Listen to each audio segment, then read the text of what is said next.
Skeptics have one standard answer to messianic prophecy, and it's a fair one. Anyone who knew the prophecies could arrange to fulfill them. Ride a donkey into Jerusalem on purpose. Get born in Bethlehem if your family's willing to travel. That objection actually works for some of the prophecies. This video sorts them into two piles: the ones a determined person could stage, and the ones no human being on earth had the power to arrange, no matter how badly he wanted to. By one traditional count, the Hebrew Bible contains around 300 passages later Jewish and Christian readers read as pointing to a coming Messiah, written across nearly 1,000 years by different authors who never coordinated with each other. Most Christian teaching on this treats the number as a monolith. 300 hits, therefore proof. That's not careful, and it's not this video's approach. The honest question is which of these 300 were even theoretically fakeable, and which weren't.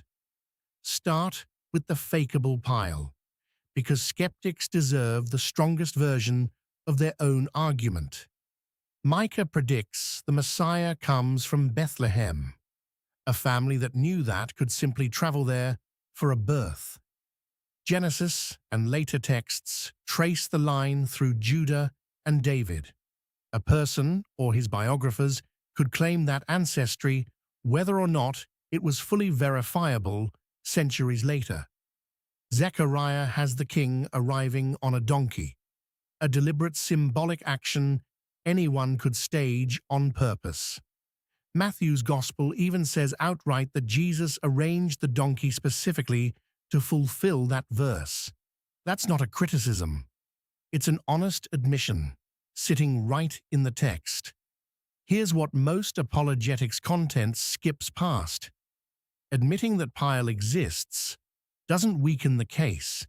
It sharpens it because it isolates the pile that matters. The prophecies where fulfillment depended entirely on choices other people made, choices Jesus himself had no access to. Start with the method of execution. Psalm 22, written roughly 1,000 years before Jesus, describes a specific physical scene: hands and feet pierced, bones out of joint, enemies staring and gloating, clothing divided by casting lots. Crucifixion wasn't a Jewish punishment. It didn't exist yet when this psalm was written. Rome wouldn't adopt it from earlier Near Eastern practice for centuries. The psalmist wasn't describing a method of execution he could have witnessed. He was describing something that didn't exist yet, in language that turned out to match one that eventually would. Stay with the execution scene, because one more detail escalates it. John's Gospel records Roman soldiers dividing Jesus' garments among themselves, but casting lots for the one seamless piece, rather than tearing it, an arbitrary decision made by bored, occupying soldiers with zero interest in fulfilling Hebrew scripture. Psalm 22, written centuries earlier, names that exact detail. They divide my garments and cast lots for my clothing. No one told those soldiers what to do. Their small, unthinking choice matched language written long before Rome existed as an empire. The burial carries its own anomaly. Isaiah 53, describing a suffering servant figure, says he was assigned a grave with the wicked, yet was with the rich in his death. Roman crucifixion victims were routinely left exposed or dumped in mass graves, the ordinary fate of an executed criminal. Instead, Mark and John both record a wealthy council member, Joseph of Arimathea, requesting the body and burying it in his own new tomb. That's not something the condemned man arranges from the cross. It depended entirely on the private decision of a specific wealthy stranger, made after the death, for reasons the Gospels say were his own conviction. Now move from manner of death to timing, because this category removes human control even further.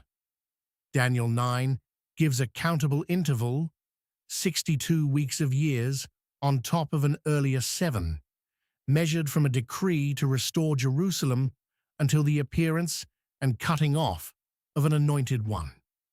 Scholars have argued for centuries over the exact calendar math, and this video won't pretend that debate is settled. But the structure itself matters. A date range fixed in a text written roughly 5 centuries earlier isn't something a first-century man could privately engineer, however determined he was to look like a fulfillment.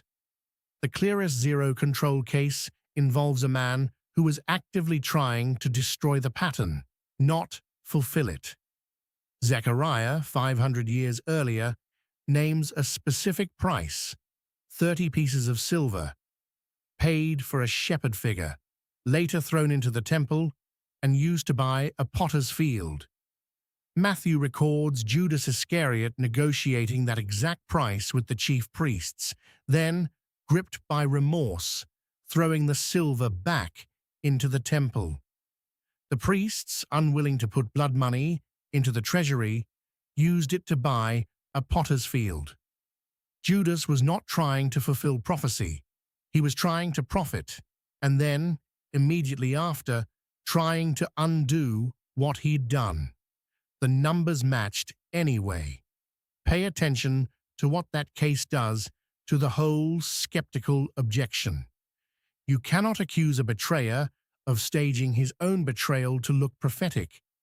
Betrayal, by definition, isn't a performance for the betrayed, and you cannot accuse the chief priests, who had every reason to want Jesus discredited rather than validated, of quietly cooperating with a fulfillment they'd have been horrified to hand him.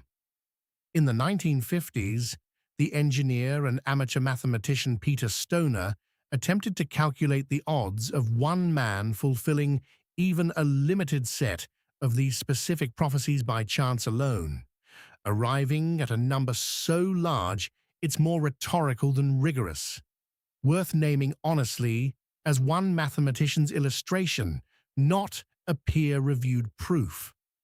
The math is disputable. The underlying observation isn't. Several of these details sit entirely outside the control of the person they describe. The most serious scholarly counter-argument isn't skepticism about coincidence. It's the theory that the gospel writers, working decades later, quietly shaped narrative details to match known prophetic texts, a process scholars call prophecy historicized, turning a text into an invented event rather than a genuine one. That theory has real force for a detail like the donkey, which Matthew explicitly ties to Zechariah. It has far less force for a detail decided by Roman soldiers gambling over cloth or by Judas Iscariot negotiating a bribe he later regretted and tried to cancel.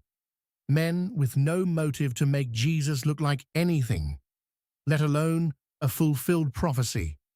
So, the honest final shape of the argument isn't a stack of 300 equally weighted hits.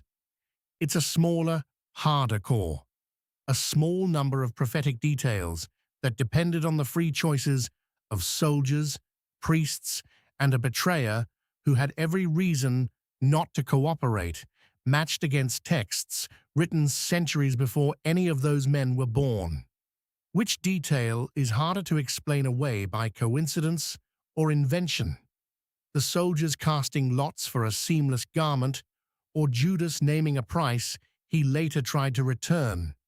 Tell me in the comments, and if you want the fuller picture of what happened to the men who spent the rest of their lives insisting they'd seen it all firsthand, the video on the 12 apostles is linked right here.